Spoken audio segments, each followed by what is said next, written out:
இனிய காலை வணக்கம். நாங்கள் 7ஆம் வகுப்பு மாணவர்கள். இன்று நாங்கள் நாடகம் மூலம் உண்மை ஒளி கதையை நடிக்க இருக்கிறோம்.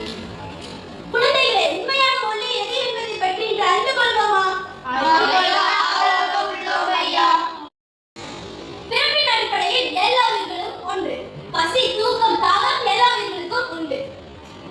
மேலும் இரவு பகல் மாறி மாறி வருவது போல வாழ்வில் இன்பமும் துன்பமும் மாறி மாறி வரும். நான் இப்போது உங்களிடம் ஒரு கேள்வி கேட்கட்டுமா? இருள் கலந்து வெளிச்சம் வந்துவிட்டது என்பதை நீங்கள் எந்த நொடியில் அறிவீர்கள்? தொலைவில் நிற்கும் விலங்கு குதிரையா கழுதையா காணக்கூடிய நொடியில் வெளிச்சம் வருவதை நான் அறிகிறேன் ஐயா. இல்லை, வேற யாராவது கூறுங்கள் பார்ப்போம். தூரத்தில் இருந்தும் அரசமரமா ஆலமரமா என்பதை அறியக்கூடிய நேரத்தில் இந்தியாவிலே விழுந்ததை அறிகிறார். சரிதான் ஐயா. இல்லை, வேற யாருக்காவது தெரியுமா? எங்களுக்கு தெரியவில்லை ஐயா, தாங்களே கூறிவிடுங்கள்.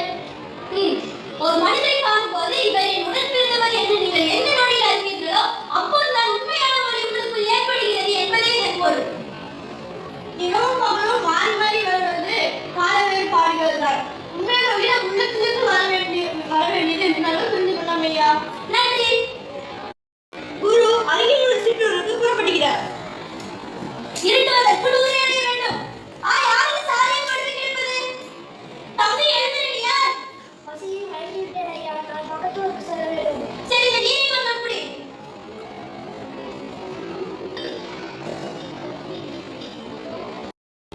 அப்படியா? சரி, என்னுடன் குதிரை இருக்கிறது, நானும் அழைத்து செல்கிறேன்.